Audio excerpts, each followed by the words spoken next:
नमस्कार एवं प्रणाम। हिम टॉर्क में आपका फिर से एक बार स्वागत है। तो दोस्तों, आज की वीडियो में जो घटना बताने जा रहा हूँ वो थोड़ी लंबी है, इसलिए आप आराम से हेडफोन लगा लीजिए और सिर्फ सुनने का आनंद लीजिए। आज की घटना हमारे एक दोस्त रवि के साथ हुई एक सच्ची घटना है।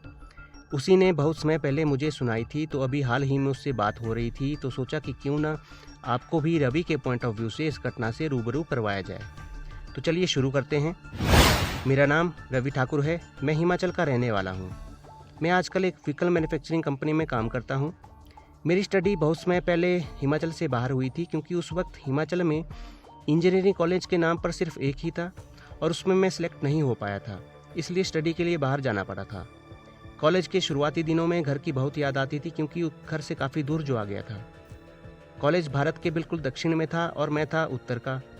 लेकिन धीरे धीरे आदत हो ही गई वहाँ के खाने की, वहाँ के रहन सहन, धीरे धीरे उसमें मैं एडजस्ट हो ही गया। लगभग 1 या 2 सेमेस्टर ख़त्म होने के बाद ही घर आ पाता था और ऐसे ऐसे 2 साल 3 साल बीत गए, पता ही नहीं चला।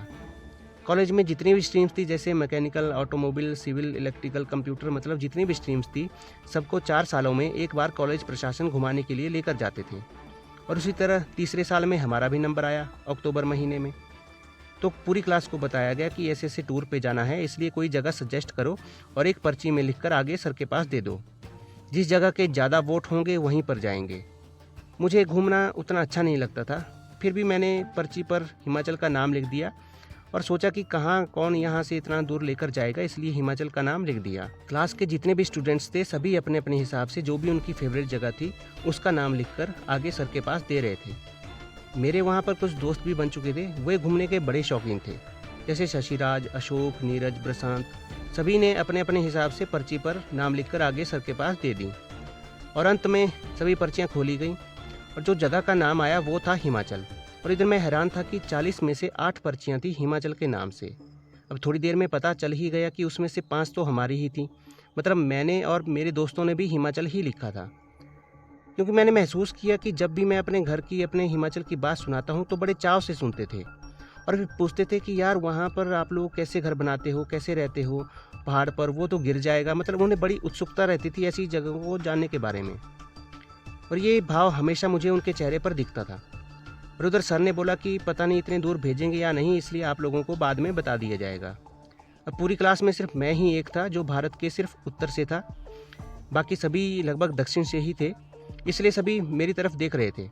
मैंने उनको बोला कि हाँ, अच्छी जगह है घूमने के लिए, जैसे कुल्लू मनाली, शिमला, धर्मशाला, ज़्यादा नहीं तो कम से कम 12 या 15 दिन का तो टूर होगा ही। अब ये सुनकर सभी खुश हो गए थे और इधर मुझे ट्रैवल करने के नाम से भी चिढ़ हो जाती थी, क्योंकि जब कोई लड़का अकेला जब 3-4 दिन ट्रेन में बिताता है तो वही जानता है कि कैसी हालत हो जाती थी। और फिर 2-3 दिन में पता चल ही गया कि कॉलेज वाले आखिरकार हिमाचल ही लेकर जाएंगे। अब पूरा दिन क्लास में सभी मेरे पास झुंड बनाकर बैठे होते थे कि यार वहाँ की कोई बात बताओ, वहाँ की जगह के बारे में बताओ, बस यही चला रहता था। अब वो दिन भी आ गया जब हमने जाना था, तो हम सभी स्टूडेंट्स बताए हुए रेलवे स्टेशन पर पहुँच गए और वहाँ से ट्रेन में चढ़ गए और लगातार लगभग 2, ढाई, 3 दिन का सफ़र ट्रेन में, और फिर सुबह के समय अम्बाला रेलवे स्टेशन पहुँच गए। वहाँ से आगे 2 बसें बुक करवाई गई थी। अक्टूबर महीने में ठंड की शुरुआत लगभग हो ही जाती है, तो इसलिए मैंने सभी को पहले ही बोल के रखा था कि 1 आधा 2 अपने साथ गर्म कपड़ा ज़रूर रखें, ताकि हिमाचल में ठंड से बचा जा सके। अच्छा, फिर बस में बैठकर सभी चल पड़े और जैसे ही हिमाचल शुरू हुआ तो पहाड़ आने पर सभी खुशी के मारे चिल्ला रहे थे, मानो पता नहीं क्या कौन सा खजाना मिल गया हो। अब धीरे धीरे मैंने भी इंटरेस्ट लेना शुरू कर दिया था। मैं भी अब दोस्तों की तरह पहाड़ों को निहार रहा था। उनकी नज़र से देखा तो अद्भुत सुंदर लग रहे थे और मन रोमांच से खिल उठा था। उस दिन से पहले मैंने कभी ऐसा महसूस नहीं किया था। बेशक मेरा जन्म, बचपन सब पहाड़ों की गोद में हुआ था, लेकिन कभी उस नज़र से देखा ही नहीं था। ये वही बात है कि घर की मुर्गी दाल बराबर। अब सभी दोस्त खुश थे और फिर लगभग शाम के समय 8 या 9 बजे हम मनाली पहुंच ही गए। अब वहाँ पर जितने भी सभी क्लासमेट्स, दोस्त, सभी वहाँ की हवा, वहाँ के वातावरण को अच्छे से महसूस कर रहे थे। उस दिन थकावट होने के कारण घूम नहीं पाए, तो जो बुक किया हुआ होटल था वहाँ पर जाकर सो गए। अगले दिन उठे, थोड़ा आसपास घूमे, जैसे विशिष्ट, हिडिंबा मंदिर, सोलंग वैली और थोड़ा व्यास नदी के किनारे भी घूमने निकले थे। अब सभी के अलग अलग ग्रुप्स बन गए थे। वैसे ही हम 5 दोस्तों का भी ग्रुप था। मैं भी दोस्तों के साथ घूमने के अब पूरे मज़े ले रहा था। मैंने घर पर भी फ़ोन किया था कि हम ऐसे ऐसे मनाली घूमने आए हैं कॉलेज की तरफ से, तो अगर टाइम लगा तो घर पर ज़रूर आऊँगा। अच्छा, उस दिन शाम को मैं और दोस्त जल्द ही अपने होटल के कमरे में वापस आ गए थे, लेकिन अशोक और प्रशांत फिर से बाहर का मार्केट का नज़ारा लेने के लिए शाम को वापस चले गए थे। जब शाम को डिनर का समय हुआ तो टेबल पर फिर से इकट्ठे हो गए। अशोक ने वहाँ पर कहा कि कल हम ट्रैकिंग हाइकिंग पर चलेंगे और रात पहाड़ पर बिताएंगे। कि मैंने और प्रशांत ने नीचे मार्केट में पता किया है, वहाँ पर सारा सामान मिल जाएगा, टेंट वगैरह जो भी है वहाँ पर सारा सब कुछ मिल जाएगा। मैंने उससे बोला कि हमारे साथ जो गार्जियन आए हैं उन्हें क्या बोलेंगे। उसने कहा कि उन्हें पता ही नहीं चलेगा क्योंकि वो तो अपने पीने में ही मस्त हुए हैं। मैंने उन्हें कल भी ड्रिंक करते हुए देखा था और पूरे रास्ते भर भी वो ड्रिंक करते हुए ही आए हैं। और हम दोपहर के बाद थोड़ा यहाँ से निकल जाएंगे। मुझे एक मार्केट में एक आदमी ने रास्ता बताया था कि ऐसे ऐसे जाना है और ऊपर लगभग 4 या 5 किलोमीटर के बाद एक बहुत ही खूबसूरत जगह है और वहाँ पर टेंट लगाकर एंजॉय करेंगे। मैंने उसे बोला कि यार इसमें तो काफ़ी खर्चा हो जाएगा, क्योंकि मैं उसे टालने की कोशिश कर रहा था, मेरी इच्छा नहीं थी जाने की। ये जानते हुए भी कि पैसे की टेंशन प्रशांत के होते हुए क्या लेनी, क्योंकि प्रशांत के पिता काफ़ी अमीर थे। जितना हमें पॉकेट मनी 4 या 5 महीने में मिलता था, इतना तो वो एक बार में जब शॉपिंग के लिए जाता खर्च कर देता था। लेकिन अब उन दोनों के बार बार कहने पर हम तीनों, फिर मैं, नीरज और शशिराज मान ही गए। अब अगले दिन उठे और फिर हम सभी सामान किराए पर लेने के लिए उस मार्केट में चले गए। आते हुए हमने सामान उसी दुकान में रख दिया जिस दुकानदार ने पिछले दिन ट्रैकिंग के लिए अशोक को बताया था। इसलिए अब अशोक उससे रास्ता भी पूछ रहा था। अशोक माइंड मैपिंग में बहुत तेज़ था। उसने अच्छे से अपने मन में बिठा लिया कि कैसे कैसे जाना है और फिर उसके बाद होटल वापस आ गए और फिर अपने क्लास के दूसरे स्टूडेंट्स को बताया कि यार हम थोड़ा घूमने जा रहे हैं और इसलिए रात को हमें देर हो जाएगी, हमारा वेट मत करना। फिर दोपहर के बाद हम सभी अपना सामान वगैरह उठाकर चल पड़े। खाने के लिए हमने पहले ही पैक्ड फूड ले लिया था, इसलिए बनाने का कोई झंझट ही नहीं था। अब मैं तो था पहाड़ी वासी, मैं तो आराम से चढ़ पा रहा था, लेकिन जैसे जैसे हम ऊपर जा रहे थे तो प्रशांत और शशि की हालत बहुत ख़राब हो रही थी।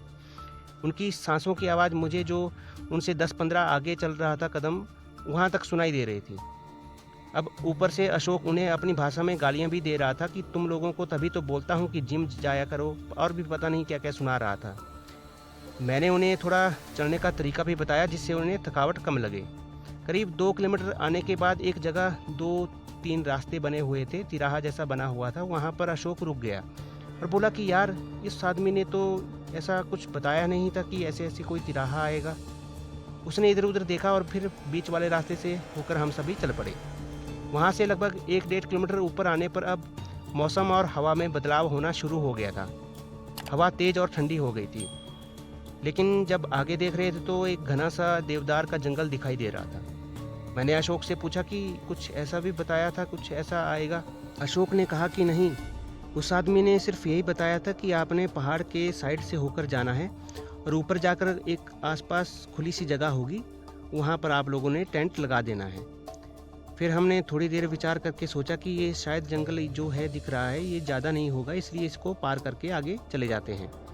लेकिन कहीं ना कहीं अब ये भी लग रहा था कि हम शायद गलत रास्ते पर आ गए हैं, क्योंकि आगे किसी भी इंसान के रहने के कोई भी सबूत नहीं दिख रहे थे। हम लोग फिर भी चलते गए और फिर शाम के बाद रात होनी शुरू हो गई थी।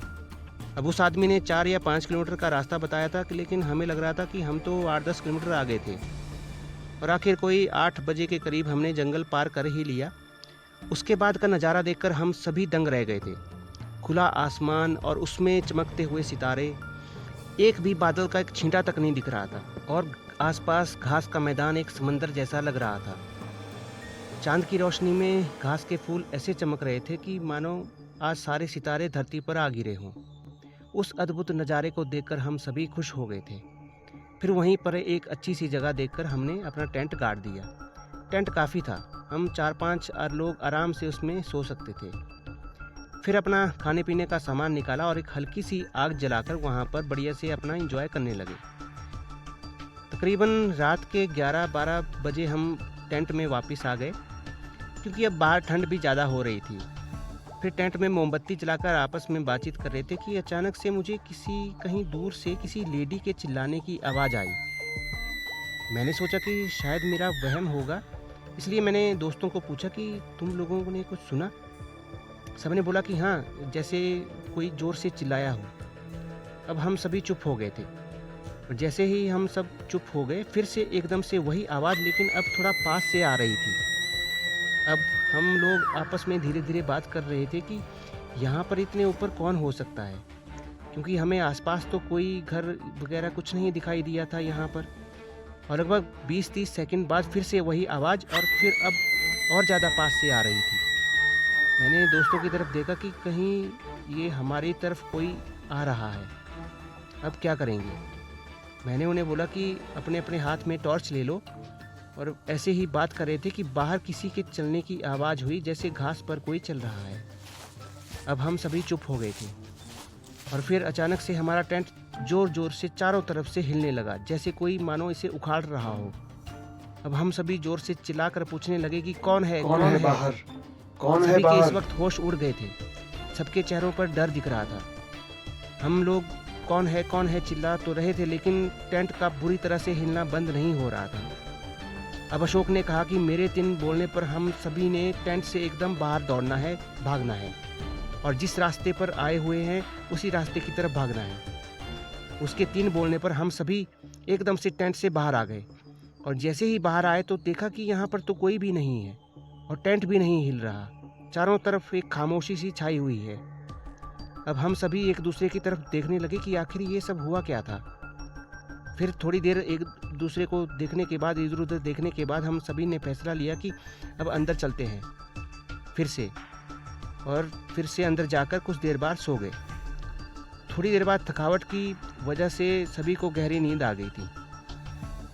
कुछ देर बाद मुझे नींद में ऐसा लगा कि मेरे दोस्त मुझे उठाने की कोशिश कर रहे हैं। मैं एकदम से जग गया, तो सच में ही मुझे उठा रहे थे, जगाने की कोशिश कर रहे थे। मैंने अपनी आंखों को मलते हुए देखा तो देखा बाहर की तरफ की सुबह हो गई है, लेकिन मुझे ऐसा लगा कि मानो मैं 10 मिनट पहले ही सोया था। मुझे उठाने के बाद शशि ने बोला कि अशोक गायब है। मैंने बोला कि मतलब गायब? फिर उसने बोला कि जब वो सुबह उठा तो देखा कि अशोक टेंट में नहीं है। फिर मैंने सोचा कि बाहर गया होगा, लेकिन कुछ देर बाद जब वो नहीं आया तो उसे उठकर ढूंढने की कोशिश करने लगा, लेकिन कुछ नहीं दिखा। फिर अंदर आकर तुम लोगों को उठाने की कोशिश कर रहा था। नीरज और प्रशांत तो उठ गए, लेकिन तुम नहीं उठ रहे थे, इसलिए हम लोग उसे ढूंढने के लिए बाहर भी गए थे, आवाज़ें भी लगा रहे थे, लेकिन अशोक नहीं दिख रहा है। फिर मैंने भी एकदम से उसकी ये बात सुनकर एकदम से टेंट से बाहर आकर इधर उधर देखने लगा। अब वहाँ की सुंदरता में भी डर सा महसूस हो रहा था। आखिर अशोक चला गया तो कहाँ चला गया होगा। अब हम सभी ने प्लान बनाया कि हम सभी चारों अलग अलग होकर उसे आसपास ढूंढने जाएंगे, और ठीक पूरे 1 घंटे बाद यहीं पर वापस आना है, और अगर किसी को ज़्यादा टाइम लग जाए तो सिर्फ अगले आधे घंटे में वापस आना ही पड़ेगा।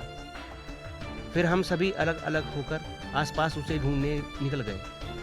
काफ़ी समय तक मुझे अपने दोस्तों के अशोक अशोक चिल्लाने की आवाज़ आ रही थी। कुछ देर बाद मैंने खुद को देवदार के जंगल में पाया। सारी ज़मीन देवदार की नुकीली पत्तियों के नीचे छिप गई थी। लगातार जोर जोर से अशोक अशोक पुकारते हुए एक जगह मैं अचानक से फिसल गया था, लेकिन चोट नहीं लगी। और जैसे ही मैं उठने लगा तो देखा कि कुछ ब्लड जैसा, खून जैसा कुछ देवदार के पेड़ पर लगा हुआ है, और कुछ खून की बूंदें नीचे पत्तियों पर भी गिरी हैं। एकदम से मन में आया कि कहीं ये अशोक का खून तो नहीं। मैं आसपास इधर उधर ऊपर नीचे सब जगह देखने लगा, लेकिन मुझे कुछ भी नहीं दिखाई दे रहा था। अब मुझे डर भी लग रहा था कि कहीं अशोक को कुछ हो तो नहीं गया होगा। मैंने सोचा कि पहले दोस्तों को बुलाकर लाता हूँ, इसलिए फिर से अपने टेंट वाली जगह की तरफ दौड़ा। थोड़ी देर बाद मैं वहाँ पहुँच गया, लेकिन अभी तो 1 घंटा होने में 15-20 मिनट बचे हुए थे, तो मैं उन्हें जल्द से जल्द बुलाने के लिए आवाज़ दे रहा था, ताकि जल्द ही वो लोग आ जाएं। शायद उन्हें मेरी आवाज़ आ गई होगी, इसलिए वो भी जल्द ही टेंट के पास आ गए। उनके आने पर मैंने उन्हें बताया कि वहाँ पर ऐसे ऐसे कुछ खून गिरा है, इसलिए हम सभी वहाँ पर फिर से उस जगह पर चले गए। हम सभी ने वहाँ पर उस जगह पर उस पेड़ पर लगा हुआ खून देखा। अब हम सभी ज़्यादा परेशान हो रहे थे। हमने थोड़ी देर इधर उधर उसे ढूंढने के बाद हमें लगा कि कुछ भी फ़ायदा नहीं है, ऐसे तो हम ऐसे ही यहाँ पर रह जाएंगे, इसलिए सोचा कि नीचे जाकर होटल में बताते हैं सभी को, और फिर देखते हैं कि क्या होता है। फिर कुछ देर में सारा सामान वहीं पर छोड़कर हम सभी होटल की तरफ भागे, और फिर लगभग दोपहर के समय हम होटल में पहुँच गए, लेकिन वहाँ पर कोई भी नहीं था। रिसेप्शन वालों ने बताया कि सभी घूमने निकल गए हैं और कुछ आपको भी ढूंढ रहे थे, तो मार्केट की तरफ गए होंगे। फिर हम मार्केट की तरफ भागे तो वहीं पर हमें कुछ लड़के और साथ में जो गार्जियन हमारे साथ आए हुए थे वो भी दिख गए। अब उन्हें जाकर हमने सारी बात बताई। अब सभी हम परेशान हो गए थे और फैसला लिया कि जल्द से जल्द पुलिस स्टेशन चलते हैं और उन्हें सारी बात बताते हैं। फिर हम सभी नज़दीक की पुलिस चौकी गए और वहाँ पर पुलिस वालों को सारी बात बताई। फिर 2 पुलिस वाले हमारे साथ चल पड़े उस पहाड़ की तरफ और मार्केट से जिस दुकानदार से हमने सामान लिया था उसे भी हमने सारी बात बताई कि ऐसा ऐसा हुआ है, तो वो भी हमारे साथ चल पड़ा। और फिर चलते चलते उस तिराहे पर पहुंच गए और जब हम सभी दोस्त उस बीच वाले रास्ते पर होकर चलने लगे तो उस दुकानदार ने बोला कि यहाँ कहाँ को तुम लोग चले गए हो, रास्ता तो ये दूसरे वाला है, इधर को थोड़ी जाना था, इधर को तो कोई ना गांव है ना कोई घर, और इधर यहाँ इस साइड को तुम लोग चले गए हो। फिर शाम के वक्त हम सभी वहाँ पर जहाँ पर टेंट लगाया था वहाँ पर पहुँच गए। फिर उस जगह गए जहाँ पर मुझे खून के निशान दिखे थे। पुलिस वालों ने एनालाइज करके देखा तो कि शायद ये इंसानी खून ही है, और फिर हम सभी आसपास अशोक को ढूंढने के लिए निकल गए और लगभग रात के 11-12 बजे तक सर्च अभियान चलता रहा, लेकिन अशोक का कोई भी सुराग नहीं मिल रहा था। ऐसे ही अगले दिन लगभग 3-4 दिन सर्च करते रहे। हम सभी अब भूखे प्यासे दिन रात करके अशोक को ढूंढते रहे, लेकिन अशोक का कोई भी पता नहीं चल रहा था कि आखिर अशोक गया तो कहाँ गया। अब पूरे शहर में भी अशोक के गुम होने की खबर लोगों को मिल गई थी और उधर अशोक के परिवार से भी कुछ लोग ढूंढने के लिए आए थे, लेकिन सभी को फिर से खाली हाथ ही वापस जाना पड़ा था। लगभग 10-12 दिन बाद हम सभी वहाँ से वापस अपने कॉलेज की तरफ आ गए, लेकिन अब हमारा दोस्त वहीं पर न जाने कहाँ चला गया था। इस घटना के बाद हम 4 दोस्तों को कॉलेज से निकालने के लिए बोर्ड के सामने खड़ा किया गया था, लेकिन क्योंकि सारा प्लान अशोक का ही था इसलिए सिर्फ 1 सेमेस्टर ही पीछे कर दिया गया और जैसे तैसे हमने अपना कॉलेज ख़त्म किया और फिर हम 4 दोस्त फिर से उसी जगह पहुँचे जहाँ पर अशोक गुम हुआ था, मनाली में। वहाँ पर हमने उसके नाम से जो भी कुछ पुण्य कार्य हो सकता था वो किया। कॉलेज के बाद अशोक के परिवार को जितनी भी मदद हम कर सकते थे हम कर रहे थे, लेकिन सिर्फ दुख इसी बात का था कि अशोक अब हमारे बीच में नहीं था। अशोक के गुम होने के लगभग 2.5 साल बाद अशोक के परिवार में उसकी माँ को एक दिन सपना आता है कि अशोक उन्हें पुकार रहा है और वहीं पर है, उसी छोटे से शहर मनाली में। उन्होंने मुझे फ़ोन किया कि बेटा ऐसे ऐसे मुझे सपना आया। अब मैंने सोचा कि देखो माँ तो माँ होती है, मैं उनका हाल सिर्फ समझ ही सकता हूँ, फील नहीं कर सकता। तो मैंने उन्हें ढाढ़स बंधाया कि हम आंटी जी हम सभी भी आप ही के बेटे हैं और हमें भी उसके जाने का दुख है, इसलिए आप निश्चिंत रहिए। जैसे जैसे दिन गुजरे, लेकिन कुछ दिन बाद फिर से मुझे फ़ोन आया उनका, आंटी जी का। तो उन्होंने कहा कि बेटा मुझे लग रहा है कि अशोक ज़िंदा है, मुझे फिर से वो सपना आया है और वहीं पर है। मैं चाहकर भी अब फ़ोन पर कुछ नहीं बोल पा रहा था। जैसे तैसे दिन गुजरते गए, उन्हें वो सपना बार बार आ रहा था, लेकिन अब उन्होंने मुझे फ़ोन करना बंद कर दिया था। अब ऐसे ऐसे अशोक को गुम हुए 3 साल हो गए थे और उसकी पुण्यतिथि पर हम चारों दोस्त हर साल की तरह अशोक के घर गए थे। उधर बातों बातों में ही पता चला कि उसकी माँ को अभी भी वो सपना आता ही रहता है। तब शशि ने बोला कि यार क्या पता हो कि अशोक जिंदा हो और वहीं पर हो, क्योंकि ये सपना पिछले 6-7 महीने से कंटिन्यू आ रहा है, हो सकता है वो जिंदा है। अब ये सुनकर हम सभी सोच में पड़ गए और फिर सबने डिसाइड किया कि यहाँ से निकलने के बाद हम फिर से मनाली जाएंगे और वहाँ पर उसे ढूंढने का एक अंतिम प्रयास करेंगे। लेकिन अब सभी हम जॉब्स में थे, इसलिए सोचा कि पहले छुट्टियों के लिए अप्लाई करते हैं, कम से कम 15 दिन की, और फिर वहाँ पर जाएंगे। इसलिए हमने आंटी को पूछा कि अपने सपने के बारे में आप डिटेल से बताइए। तो उन्होंने बताया कि अशोक उन्हें सपने में सिर्फ यही बोलता है उन्हीं की भाषा में, அம்மா நான் அங்கே இருக்கிறேன், உயிருடன் இருக்கிறேன். ஏன் என்னை தேடுவதை நிறுத்தினாய்? நான் உயிருடன் இருக்கிறேன், நான் வீட்டிற்கு வர வேண்டும். इसका मतलब है कि वो वहीं पर है और जिंदा है और घर आना चाहता है। अब हमें भी विश्वास हो रहा था कि अशोक शायद जिंदा है, इसलिए वहाँ से निकलने के बाद छुट्टियों के लिए अप्लाई कर दिया और फिर छुट्टियां लेकर फिर से मनाली पहुंच गए। सबसे पहले हम दिन के समय उसी टेंट वाली जगह पर गए और वहां पर बारीकी से देखकर सोचकर फिर शाम को वापस आ गए। अब प्रशांत ने दिमाग लगाया कि पुलिस स्टेशन चलते हैं, वहां पर शायद कुछ मिल जाए, लेकिन उससे पहले उस दुकान वाले के पास भी चलेंगे। फिर वहां से उस दुकान में गए, लेकिन वो आदमी तो नहीं मिला। फिर सोचा कि आते हुए इसको देखते हैं। वहां से स्टेशन गए तो देखा कि 2 पुलिस वालों में एक की ड्यूटी अभी भी वहीं पर ही थी, इसलिए उसने हमें पहचान लिया। उसे हमने सपने वाली बात बताई तो उसे भी हमारी तरह ही शक हो रहा था। फिर उसने जितने भी मिसिंग पीपल वाली फाइल थी वो निकाली और उसमें अशोक की फ़ोटो के साथ अभी भी सारी डिटेल्स मौजूद थी। हमने सोचा कि एक काम करते हैं, शहर की हर दुकान, हर गली, हर मोहल्ले में जाएंगे और सभी को एक एक करके फ़ोटो दिखाकर पूछेंगे। अब हम सभी वैसा ही करने के लिए निकल पड़े थे। मेरे पास अशोक के कॉलेज में एक नाटक ग्रुप की एक फ़ोटो थी जिसमें उसने नकली दाढ़ी लगाई हुई थी। वो मैंने उसके घर से फ़ोन में क्लिक कर ली थी। वो मैंने अपने दोस्तों के फ़ोन में भी भेज दी थी और हम एक एक दरवाजे, एक एक दुकान पर जाकर उसकी फ़ोटो दिखा रहे थे और पूछ रहे थे कि आप इनको जानते हैं या नहीं, आपने देखा है या नहीं। फिर अगले दिन सुबह भी हमने वैसा ही किया और ऐसा करते करते लगभग 4 या 5 दिन हो गए थे, लेकिन अशोक के बारे में अब भी कुछ पता नहीं चल रहा था, कोई भी सुराग नहीं मिल रहा था। 5वें दिन हमने सोचा कि जो टूरिस्ट वाली जगह हैं वहाँ पर चलते हैं, क्योंकि अब उसे ढूंढते ढूंढते हमने लगभग सारा शहर छान मार ही लिया था। इसलिए सोलंग वैली की तरफ हम लोग चल पड़े और वहाँ पर जाकर एक एक करके लोगों को पूछने लगे। पूछते पूछते एक दुकान में एक लड़का लगभग 12-14 साल का रहा होगा और साथ में उसके पिताजी भी खड़े थे। तो उनसे हमने पूछा कि सर, आपने ऐसे कुछ दिखने वाले लड़के को कहीं देखा है, आसपास देखा है? उन्होंने मना कर दिया। अब जैसे ही हम वहाँ से निकलने वाले थे कि अचानक से वो छोटा लड़का बोल पड़ा कि ये जो दाढ़ी में दिख रहा है उस जैसा आदमी मैंने देखा है। हम एकदम से चौंक कर पीछे की तरफ मुड़ गए और फिर पूछा कि बेटा, आपने कहाँ देखा है?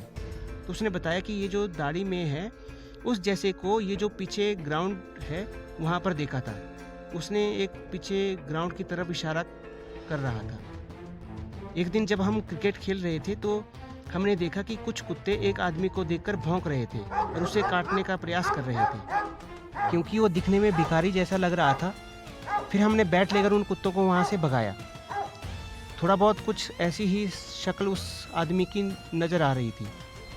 उसने फ़ोटो की तरफ इशारा करते हुए कहा। फिर हम उस बच्चे के बताए हुए ग्राउंड की तरफ भागे तो वहाँ पर कोने में देखा कि एक भिखारी एक छप्पर के नीचे बैठा हुआ है और कुछ खा रहा है। हमने जब नज़दीक ध्यान से जाकर देखा तो अशोक ही था। अब हम सभी एक साथ चिल्ला उठे, अशोक! उसने हमारा चिल्लाना सुना और डर गया और खुद को धीरे धीरे पीछे की तरफ समेटने लगा और हमें फिर साथ में पड़े हुए डंडे को हाथ में लेकर डराने लगा। इधर हम सभी अब सोच में पड़ गए थे कि उसकी ये हालत ऐसे कैसे हो गई होगी। जगह जगह से उसके शरीर पर जख्म हो रखे थे, बहुत ही फटे हाल में बैठा था वहाँ पर। इधर प्रॉब्लम ये थी कि वो हमें बिल्कुल भी नहीं पहचान रहा था। फिर हमने वही पुलिस वाले भाई को फ़ोन किया जो हमारी मदद कर रहे थे। वो 2-3 पुलिस वाले वहाँ से आए और फिर धीरे धीरे आसपास के लोग भी इकट्ठा हो रहे थे और देख रहे थे कि यहाँ पर क्या हो रहा है। अचानक से इतने लोगों को अपनी तरफ आता देखकर अशोक ज़ोर ज़ोर से चिल्लाने लगा और अजीब अजीब सी आवाज़ें निकाल रहा था।